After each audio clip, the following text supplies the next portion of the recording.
The Ukrainian side has suffered huge losses. This is a very terrible number, which is already over 1.7 million. And the most terrible thing is that the citizens of our state, some leaders even, think that someone wants to negotiate with us or will negotiate with us. No, as before, Europe is preparing for an open war with Russia because it cannot afford to lose. We fought against the army of Antichrist, Dajjal, and Satanists. There have been many false reports about how many casualties the Russians, the Ukrainians have taken in the conflict that is ongoing, the NATO proxy conflict against Russia.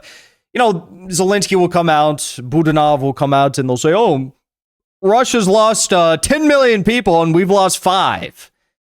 5 people, you know, in total. They have these crazy numbers they put forward. Totally unbelievable. The only thing that really does make you believe one set of numbers over another is when you see the numbers of fallen soldiers and body transfers that are taking place on a somewhat regular basis. Okay, so there was just a swap of fallen soldiers that took place. Top Russian negotiator has confirmed that 1,000 bodies of Ukrainian troops were exchanged for 35 Russian soldiers. What does that tell you? Well, if you don't believe that the kill rate is that high on, I get like the killed in action rate is that high on the Ukrainian side, then it could mean one thing. It could mean that the Russians are able to advance on all fronts and any fallen soldiers the bodies are recovered by the Russian troops, which I'm sure that does happen. But also you can't get around these numbers. What it shows is that there are far more Ukrainian troops dying each and every day than Russian soldiers. 1,000 bodies of Ukrainian troops in exchange for 35 bodies of Russian soldiers. It's absolutely mind-boggling, and this is not a one-off thing. On February 26, another exchange of bodies of deceased military personnel in the zone of the special military operation between Russia and Ukraine took place. Ukraine received the bodies of 1,000 soldiers and Russia 35.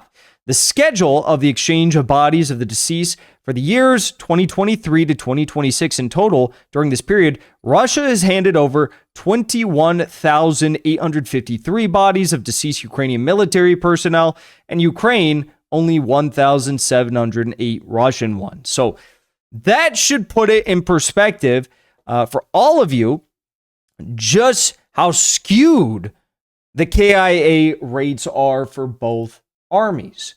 But it gets even more interesting than that. I want to play a clip for you from Abdi Alauddinov, who is the Akhmat commander, Russia's Akhmat commander. Honestly, I really like the things that he's been saying. He seems like a straight shooter, and he's not afraid to kind of be blunt, especially about his opinions regarding the U.S. and the Ukrainians and their seriousness toward negotiating. So let's see what he had to say in this new video he uploaded. This was uploaded on APT. We've reacted to some of his videos before, like his interview with Dmitry Simes Jr. In this video, he talks about 1.7 million dead and counting. Take a listen. During these 4 years, our guys have died as well. There are a lot of them, he has to say.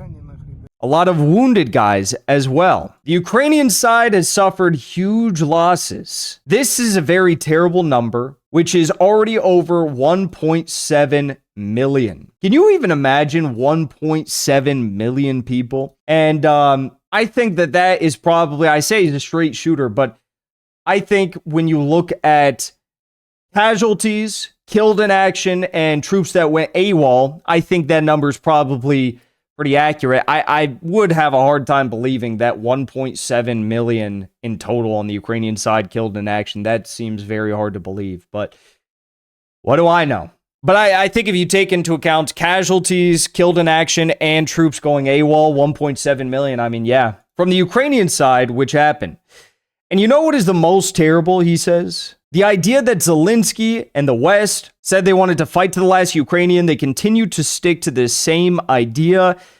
And the most terrible thing is that the citizens of our state, some leaders even, think that someone wants to negotiate with us or will negotiate with us. No, as before, we are talking with teeth with the Minsk agreements. Exactly the same. They're now talking. Europe is preparing for an open war with Russia because it cannot afford to lose. Because in reality, it turns out that Europe, the NATO unit, was fighting against us. Do you understand? This is the truth. Therefore, what can I say, dear friends? Many guys who gave their lives for our country, they knew that they were at a sacred war, and they gave their lives for their homeland. Protecting those values, universal, family, which our ancestors left us. The price of lives given by our brothers in arms, it is great. But at the same time, it turns out that they died not in vain, because all this time we fought against the army of Antichrist, Dajjal, and Satanists. We know that we have only one opportunity to save the country. This is to win. And I am more sure that we will stand shoulder to shoulder together until we win. So that is from Russian Akhmat commander Abdi Aladinov. Absolutely crazy numbers. But I mean, if you look on the front right now, it is advancing at the fastest point since the start of the conflict. Heavy Ukrainian losses.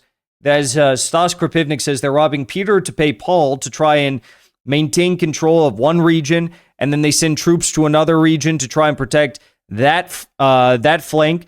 And when they do that, the region that the troops came from, the Ukrainian troops, then the Russians start to move forward there. So they keep moving around. They're not doing a good job.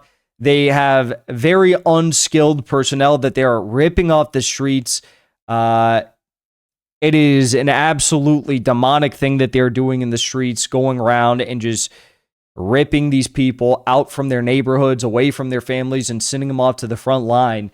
But that has been going on this entire time, and they literally have no training, get sent out there, they have no option, and they die in very large numbers. So I guess I can't say I'm too surprised by these numbers, but they are no less horrifying when we know that this could have been ended if, in fact, a peace deal was signed when the Russians offered to do so on many such occasions throughout the entire duration of the conflict. Before you leave, I want to say thank you for the support, because after 2 years of being banned, we are finally back home on YouTube. So be sure to subscribe to our channel and also join as a member on our channel using the link at the top of the description. I rely on the generous support of viewers like yourself to get the truth out to as many people as possible. You can also support the show on Locals or Give Sin Go. The mainstream media and the powers that be are never going to stop attacking us for bringing the truth to as many people as we do.